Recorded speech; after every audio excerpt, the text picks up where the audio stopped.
This is X8 Anderson. Welcome today to the Principal Podcast. Today I am thrilled to have Mary Catherine Liscinski on our show today. And Mary Catherine Liscinski, she is a certified life coach, and she specializes in helping people overcome digital addiction, which to me is such an important thing. Mary Catherine, thank you for being on the show with us today. Thank you for having me. It's a pleasure. I enjoy definitely speaking about this topic. I'm very passionate. Wonderful. So what made you passionate about this? Let's talk for a little bit. Well, I really wanted to get more into helping families. I'm also a licensed mental health counselor, and I had a counseling practice and wanted to do more family therapy. And so when I got into that, I realized how frequently, how often families are just having big fights, between the parents and the teenagers and the younger children about screen time and screen usage. And so then I, wanted to go down that trail and got certified to treat digital addiction. So just my passion for wanting to see families thrive is what started me down this specific path. That's wonderful. Now, you're an expert on this. Tell us a little bit about how does addiction to our phones or our tablets or our computers, how does it damage relationships? Like what are you seeing? Well, relationally, I think there's two ways. Number one, the time that, it splits you apart from your family, whether it's a husband and wife or child, teenager, and parent, it literally takes away your time. Whereas, good, healthy relationships require time and effort. And so that's one way. And then another way, especially for younger children, too much screen time hampers their physical development, their brain development, so that they're not getting the emotional intelligence skills and the executive functioning skills that they need in order to have healthy relationships. Interesting. I got to tell you, I think all of us, including myself, have experienced a little bit of this pull towards, I got to check my phone. I've got to check my computer. I've got to check my email. I've got to see what's happening. All right, or maybe I want to look at the news or check the latest social media and see if I have little notifications. Like what's driving this pull towards I've got to check my phone and I've got to be on my phone? Is there something that you're seeing that's causing this? Well, I think now we call it the fear of missing out, or FOMO. Fear of missing out of what's going on with my friends, or fear of missing out of what's happening in the news today, right now, or now versus this morning. That is a real thing. I think it also, more on a basic level, has to do with we are communal as a society, and so we don't want to be left out. Community is part of how we survive, literally. When people are very isolated, that's very damaging to their mental health and therefore their physical health. People who are isolated do not do well, and so we kind of instinctively know that as humans. Therefore we want to be a part of groups, and so now our group has changed from family and little neighborhood back 100 or 200 years ago to our family. We now see it as the globe, and so it takes a lot of time to keep up with what's going on around the globe. And so in a sense, our community is too large now. We see ourselves as part of a group that's too large for our own good, in a sense, because we can't possibly intake enough information to keep up. There you go. Yeah, that. It's really interesting too, and I've heard it said that the health of a nation, the health of the world, the health of the civilization comes down to the family. I mean, it comes down to having these basic Mhm. nuclear family relationships with parents and children who love and take care of each other, which are frankly where our attention is best spent, rather than focusing it out on some social media site where we think we're kind of interacting with the world, but yet we're neglecting the people who are most important, who we have most influence with, because we're so distracted by whatever's out on the screen. I am totally on that page. The nuclear family is so important to not only that family and the community, but society as a whole. And for each country to have healthy families, that's how we continue as a society. If you look back, I'm not a anthropologist or sociologist or anything like that, but those people tell us historically, when you look at the rise and fall of cultures, it really has to do with the family. And so I want to help families succeed. And this is one small way that I can contribute to that. That's wonderful. Thank you. I'm glad that thank you for being a guest on me. I'm just thrilled to have you today. So let me ask you this, Mary Catherine, like, what is it that you would tell people who maybe have this kind of, at least this unsettling feeling that I felt, that I'm spending way too much time on my device and maybe I'm neglecting those around me because I just feel pulled. Like, what would you tell people to reverse this? I got to be on social media, or I've got to be on my phone, or I've got to see the next thing on my screen, the news, whatever it is. Right. How would you Well, help them overcome it? Well, one quick way to kind of get us all in shock is to look at your weekly screen time. Phones and computers will do that. They'll give you a report of here's how much time you spent looking at a screen this week. And so that can kind of shock people into action when you look at that. But then, once you're ready to go, I think that just being honest with your family and friends and saying, if you think I'm too attached to this screen, come say, Daddy, Mommy, I want to play, I want to talk, I want to do things together, to give yourself that accountability to say, I want to be a present parent. That's another way, because I think that our family should be very willing to help us when we ask for it. Okay, we don't want people nagging and things like that, but when you're ready to change, having accountability is huge, to say, I want to act differently. And since this really is an addictive pull, I need help. The same addictive processes are going on in the brain of someone, like especially people who are addicted to video games, but also social media. The brain lights up the same addictive pathways as someone addicted to alcohol, cocaine, things like that. So it is a diagnosable disorder. The diagnostic manual that primary care physicians use, they currently have gaming disorder in there. I think that pretty soon we will have a social media addiction disorder, either separate or combined into that. There should be. So it is recognized that the same addictive properties are going on. So is this dopamine release in the brain? I mean, what's causing this addictive? I mean, what's happening chemically? A couple of different things. Number one, it is dopamine, especially with video games, but also with social media. It's that anticipation of seeing the next post, or did someone like my post, or what's the next picture, what's the next reel? It's that little bit of excitement. Same thing with a video game. You feel excitement, and so you have a dopamine spike. However, what I like to explain is that, let's compare it to a drug addict. A drug addict, you take the drug, you get a dopamine spike, and then at some point it comes back down. When you are a video game player, you start playing the game, you feel that excitement. Again, you see it as a positive excitement. And so you have that dopamine spike, but then it stays on a plateau as long as you are playing that game. So you're having this constant dopamine pump while you're on there, which is very damaging to you, um, in so many ways. So it is the dopamine process, but also another negative process that's going on is that it will put your body into fight or flight mode. So that excitement that you feel, that's, your thinking is this is fun, but your body is in the mode of this is fight or flight. There's some level of danger. And so that fight or flight then raises your cortisol levels. And that's, not healthy to have raising, elevated cortisol levels going on in your body. And so there are a few different ways in which it's physically be, negative for us. With social media, again, you have the addictive pull of what's next. A lot of practitioners now are comparing, especially gaming, but even the what's on social media, to how gambling is addictive, because you want to see, okay, I didn't win this time. Let me pull the lever again. Let me pull the lever again. Let me, put in another, whatever.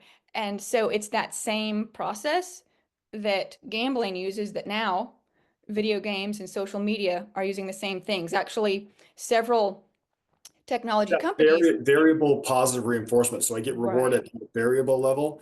And that's what happens. Right. But you put something in the Mhm. slot machine, nothing happens. You put it in, something else, nothing happens. Then on the fifth pull, something happens, and you get that kind of reward. And so because it's random, that variable positive reinforcement in Yes. psychology they found is very, very addictive. That is the addictive, that's how you get someone hooked. And so several technology companies, social media companies, they actually hired psychologists to teach them the addictive properties so that they could build that into their platforms. And so when you realize that, you know, they're trying to make money. Okay. But when you realize that's what it's doing to us, we are not we are not the customers. We are not their customers. Their advertisers are their customers. We are the product that they're using to get money from advertisers. And so I think, just thinking about I'm being kind of used here like a little lab rat to push the button as many times as, they want me to push the button as many times as I will and to stay on that screen for longer and longer and longer. That's their goal, for me to stay on the screen as long as I can, so they build in those addictive processes. Think about that. I want to think about what you just said, Mary Catherine, is so profound. And I want people to start thinking about this differently. Mhm. If so, I am not the customer of the social media. I'm literally what they are selling. They are selling my Mhm. life, Your time. my time, my attention, my God-given life Hmm. to to sell ads. In other words, let's talk about this process because this is important. Hmm. If I can realize that there are scientists that they've hired to try to addict me Hmm. to social media Hmm. so that I am continually on, Hmm. what's happening is they're going to advertising and saying, "Hey, look how many addicts we have that are on the screen that you can sell to." So I want us to get maybe even a little irritated, maybe a little Right. Yeah. irritated enough to do something and say, do I really want to be this, as you said it, like kind of the mouse or the rat and who's pushing the button Right. enough times that I can help these big social media companies sell ads, or these news people sell ads, or these gaming people sell ads. Mhm. What we're doing is we're really buying in. So you've got to realize if I've got really smart scientists who are being paid big salaries to figure out how to addict me, Right. Yeah. this is Here's, not like a yeah, little battle. We've got to no. put a big battle against these very smart people who are making tons of money getting Mhm. us addicted to our phones. Let's stop it. Right. And here's another thing along that same vein. Many of the technology company CEOs will not allow their children on screens. Steve Jobs said, my kids don't have an iPad. When someone asked them, how do you handle technology in your home? They don't have one. And that's That's been interesting, said by isn't it? many. Pardon? That's very interesting that the inventor of the It is. iPad wouldn't have his own children on that invention. Yeah, keep going. Sorry. Right. Yeah. And many other CEOs or people who are top high level who have now left have said, my family, there is no screen time. We might watch a family movie once a month, but my kids don't have a phone. They don't this, they don't that. And many of those same CEOs who are still there, they send their children to private schools that don't allow phones and screens. So not only do they not allow the cell phone in the school, which I'll get to that in a minute, but there are no computers in the school to be used as part of the educational program until you're like in 11th or 12th grade. So those kids are getting a very different education than many of the kids across America, where they're on the screen a lot during the school day and they get sent home with an iPad that belongs to the school but now it belongs to them. And it's very different education that these tech CEOs' children are getting. And that says a lot, doesn't it? If the tech CEO sends their own children to a school that doesn't have tech in it, what does that say? What does that say? Right. What should we glean from that? Right, right. Yeah, so as of the time of this recording, I think of 20 states or a few over 20 states have now banned cell phones in schools here in the US, for starting this fall. I expect that to grow. So you listeners, I'm not sure if you're in a state that has banned it starting this fall or not, but that can be a step in the right direction to say, these kids don't need their cell phones at school because they're sitting there scrolling instead of learning. Absolutely. Now, that brings us to another point. I just want to touch on this briefly. Mhm. They say that the best outcomes with children happen Mhm. when parents act as the CEOs of their children's education. Now, I want you to think about what that means. If I'm the CEO of my own children's education, as a father or as a parent, as mothers who are listening herself, what does that mean? Well, as a CEO, that means the buck kind of stops with me. Whether or not my business of raising my children goes successfully or not isn't really up to somebody else. It's up to me because I'm the CEO. So as a CEO, I could hire a school. I could fire a school. I could hire a different school. Maybe I don't want to send my children to a certain school, and I could maybe send them to a different public school or private school or a charter school. Maybe I could homeschool them. Maybe I could do a combination of both, half day in public school and half day homeschool. But the point is, it stops with me. And so when if a school says your kid has to have this device, you may decide to fire that school, get them in a different class or something. You may decide that the device is okay. You're the CEO. But what you don't have to do is just default to, oh, somebody else told me I have to do it. No, you're the CEO. You can decide to do something different. And I think a lot of parents say, oh, I'm just going to go along with whatever everybody else is doing, and I kind of have to do that. Not true. Right. Um, Right. and also along those same lines, the ability to say, you know what, we're not going to have a cell phone till later. Because sometimes our kids come home and somebody says, well, everybody else has it. And we as parents think, well, if everybody else has it, maybe I should do it.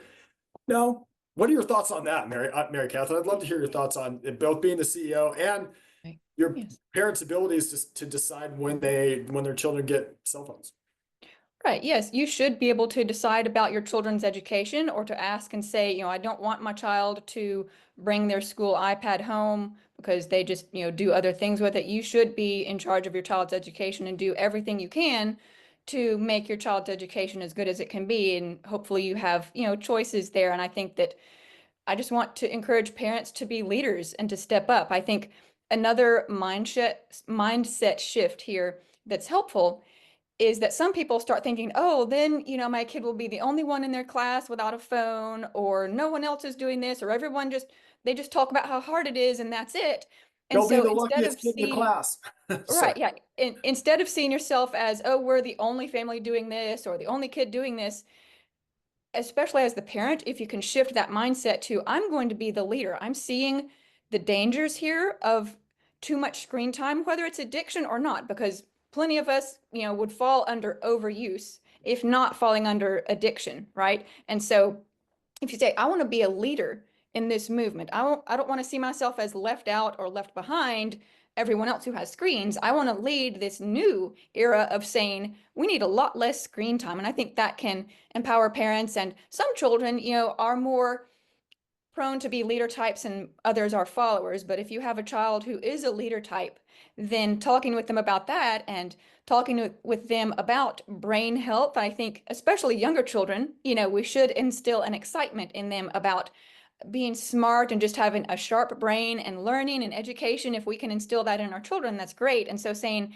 for your brain to be really healthy, we don't want all this screen time. You've got to have real life, 3D life and not 2D life that's on a screen. And so I think that mindset shift is also helpful. I would like to say one other thing here about education, and that is that screens, and especially video games, they actually train the brain into ADHD symptoms. And so I think that is one reason for the rise in ADHD that we've seen recently. I think there are other reasons as well, but that when you are staring at a screen playing a video game, you're actually paying attention to a lot of different things at once. You're scanning that screen for any noise, any movement, any change. And so you're training your brain to, again, watch out for various stimuli. And so then you sit a child in a class or even, a person in their workplace, the child, instead of just being able to focus on the one teacher, is now, this noise, this movement, because they are training their brains when they're at home on the video games to do that. Isn't that And interesting? You may your too much screen time is definitely affecting us mentally. it really is. It is changing the way our brains work, changing the way the brain develops. And people don't know that, which is one reason why I'm just, spreading the word here to say, wait a minute, it's not just the time, it's not just the content, it's not just the dangers of, talking to strangers online, which is a whole other part of this, but it's literally changing the brain. I think if parents really think about that, so I'm going to give my child a device that's going to change their brain for the worse because everybody else is doing it. I mean, think Right. about the logic of that. Everybody else can go do some really harmful things. And I, as a parent who's, my job as a father is part of this to protect my family. My job is to lead and provide and protect my family. But if I'm sitting there saying, oh, well, I'll just do what everybody else wants. But I really like, Mary Catherine, how you gave him the reason. So it's not just, hey, we're not going to have a phone till we're 16 or something. It's like, the reason we're not going to do it is because it can affect your brain health. It can affect your ability to form relationships. It can affect us physically. It can damage our ability to learn, right? I mean, and these kind of things, and being able to have these conversations with your kids and even tell them what the reason why social media exists. The reason social media companies are still around is because they sell ads. And the reason they sell ads is because they have millions or billions of people addicted to the social media. And so they're really using you as the product. They're selling your life to advertisers. They're Yes. selling your life to advertisers. That's what it is. And they have smart scientists who are trying to addict you so that the kids know, okay, I may feel this pull, but I've got to resist it. We've got to figure out how to get out of it. Right. Tell us about this. How does it affect our ability to learn? I mean, you mentioned a little bit about ADHD, but is there any other comments you would have on our ability to learn because of too much screen time? So this would have to do somewhat with academics, but also just the human growth that we need as a person. And that would be that too much screen time affects our ability to develop emotional intelligence and executive functioning skills. So emotional intelligence would be things like self-control, time management, organization, things like that. Executive functions are things like uh, self-control, the ability to wait. And so those types of things, not only is that, necessary in the classroom, but that's just necessary as a human being to be able to develop those skills that we need in order to have problem solving skills, things like that. Here's another part of it. The fight or flight that I mentioned earlier, that again, especially with video games, that puts your body into the fight or flight mode. That puts your brain into its emotional center, and therefore it is not accessing the center that is more towards the thinking processes and decision making and self-control part of your brain. And so if those connections aren't being made, that part of the brain is not developing as well. Here's another interesting, important thing to tell children is that your brain is not fully developed all the way until about age 26. And so, yes, children and teenagers have brains, but that brain is still growing, especially in the areas of decision making, problem solving, self control until about age 26. And so, if you want to protect that brain's development and give it the best chance to be the best brain that it can be, you want to spend time on things that are going to be making those connections and letting you spend time in that thinking part of your brain instead of the emotional reactive part of the brain. I love that. So let's talk about that. Let's talk a little bit about reversing the damage done by screens. And I know we talked about this a little before, but talk about how does time in nature help you reverse things that are going on or the damage that's been done to your brain by screens? Right. So spending time outside, generally, if it's decent weather, the atmosphere or the ambiance outside is very calming. And it is going to put you into your parasympathetic nervous system, which is your calm, relaxed part of your nervous system. You have your sympathetic, which is the fight or flight, and then your parasympathetic, which is the relaxed, calm state. And so when you're in nature and it's a decent day outside, that ambiance, that vibe, whatever you want to call it, that feeling that you get is calming. And so, again, that is healing for the brain, restful for the brain to be outside in nature. Obviously, for sure, being outside in nature gives you the chance to experience awe. And many times people think of experiencing awe as, oh, we went to visit the Grand Canyon or Niagara Falls and I just got blown away, mind blown. But I think when we learn to appreciate a flower or a rock that has lichen on it, or this, a little bitty waterfall, just over some rocks, I think that helps us to pause, to slow down, to realize that the world is bigger than us.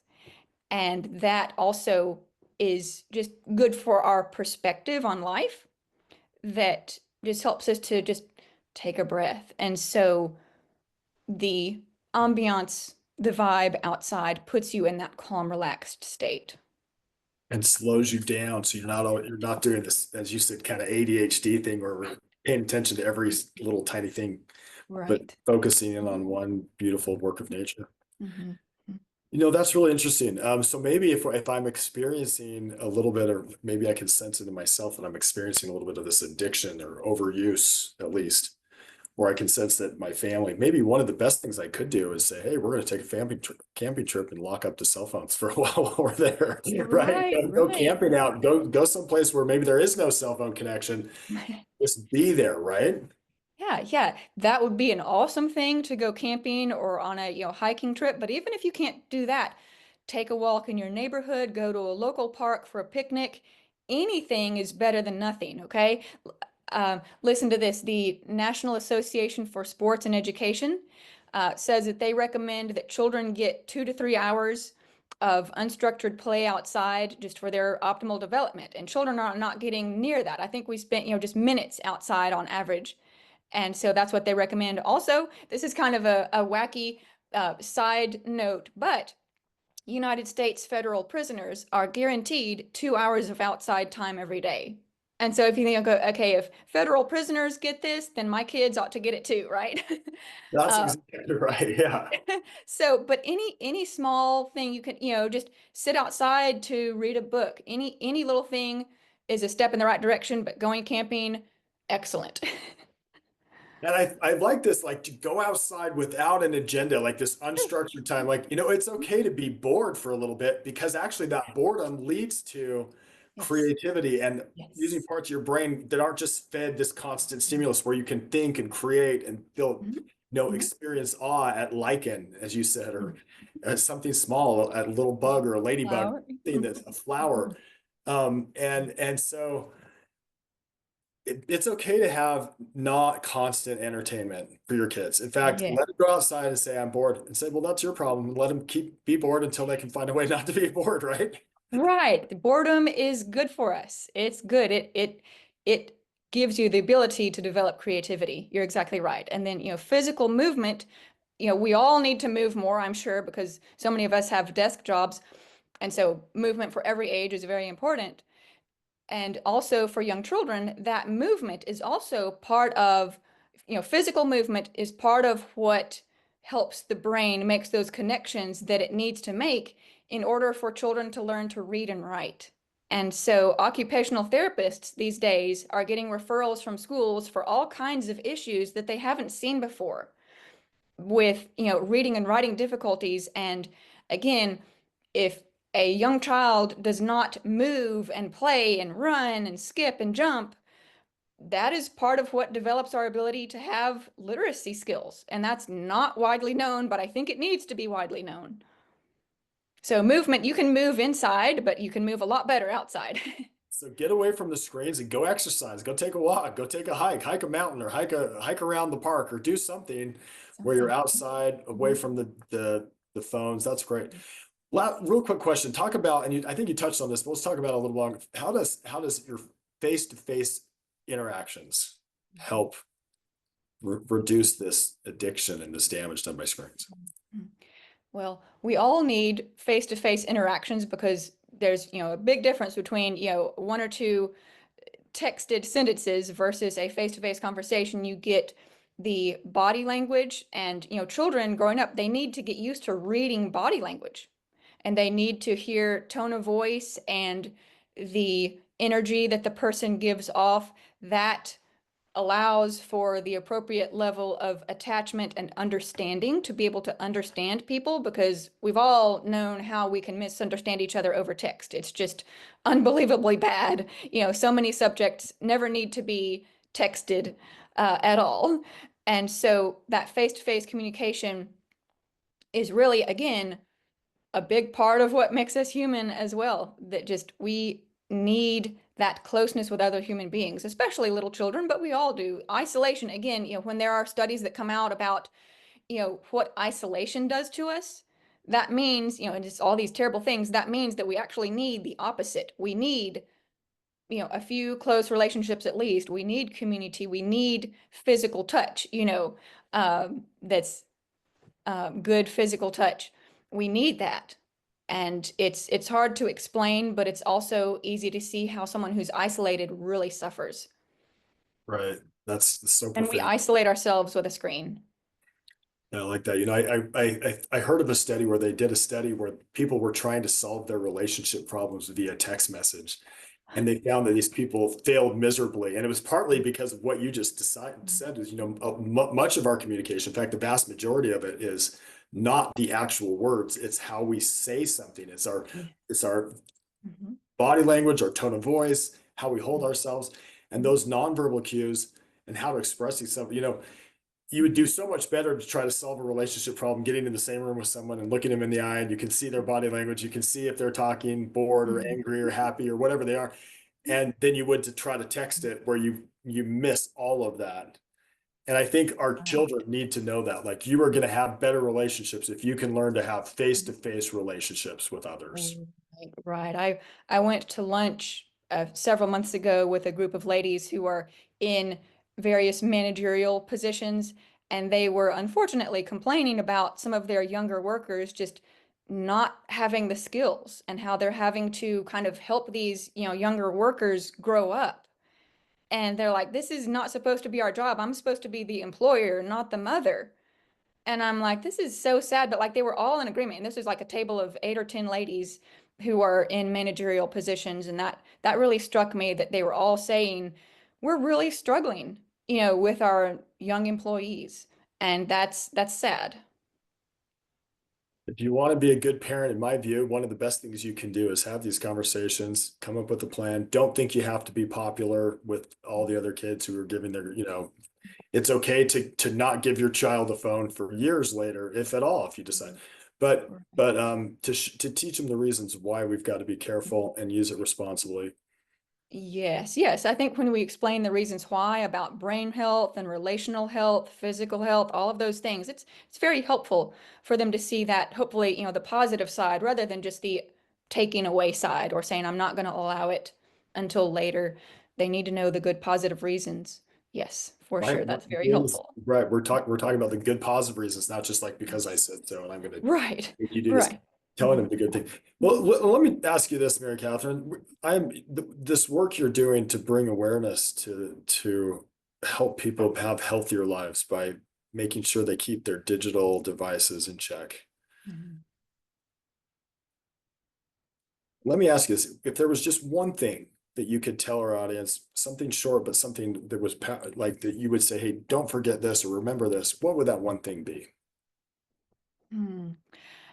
If I was speaking to an adult who was, 35 years old or older, I would just say, remember your childhood without a screen, because most of us who are that old or older, we had a childhood without a screen. Now, I would talk to them about the details of their life growing up. Hopefully they had an okay childhood and say, that, we consider that as normal. And then what kids are going through now is not normal, but it's not just not normal. Our normal without a screen is actually critical for a, healthy human development. And so, like, my little phrase is normal is critical. And so, even for us as adults, our brains are plastic. They're learning more and more how our brains as adults can change for better or for worse. And so, again, I know I've talked a lot about how it negatively affects children, but it definitely negatively affects us as adults as well. To say, I just want to inspire you to have as normal and as healthy of a life as possible. And that's going to include the least amount of screen time possible, because this is, again, something that is this new technology came up too fast for us to decide whether it was healthy or not. And now, kind of on the back end, after we've had this generation grow up who are now 20 to 25 years old, we're seeing how they're really struggling. And it's like, it's definitely not too late for them. I'm not saying that, but I'm just saying we kind of failed that generation, and we don't want to fail the next one. But just to say it came up too fast, and we're just now seeing all these studies of the negative effects. And so be a leader, go back to what's normal and bring a friend with you. So that's what I would say. That's wonderful. And be okay. It's okay to sit in silence and just ponder and meditate. It's okay to be quiet. It's okay to Yes. not have constant Mhm. feeds that just kind of Right. numb you and bury you. Right. And if you try to sit still and be quiet and it's uncomfortable, that's a little signal that you need to practice it a little bit more. There you So, go. Right? right? And If you can't yeah, sit still and be quiet for 15 or 20 minutes where you can just be with yourself, yes. and that's really uncomfortable, then that is a sign maybe you need to work on it, right? Mm. Right. It is. It is. It is. Mary Catherine, it's such an honor to have you on the show today. So Thank grateful you. that you would share your wisdom. For those of our listeners who would love to reach out to you and learn more from you or get some of your coaching, where can they reach you? Yes, so they can call me. I know that's old school, but you can call me at 501-290-7132, or you can go to my website, which is lifewalkcoaching.com. So life walk is WALK, coaching.com. You can also reach me through there. And I would just also like to say, because of the addictive properties, this is tough. And I've heard so many individuals and families say, we tried to reduce screen time and we couldn't. And so if, someone listening to this, if you're in that place of you've tried and you can't just because it's so addictive, give me a call and I'll see how I can help. I love that you gave out your telephone number first so you can have a real conversation. Here's Mary Catherine practicing what she preaches, like saying, Right. let's have a real connection and a real conversation. Mhm. And of course, you still have your website as well. We will put the telephone number and the website in the show notes so that those of you who would like to reach Mary Catherine can do that. Mary Catherine, we would such a noble and good thing you're doing to fight against this addiction that frankly is sweeping the globe, that is burying people's spirits, that is making it so that they're who they are as being just kind of put away. We need more people like you who are doing that, who are willing to go and say, "Hey, this is what we have going on.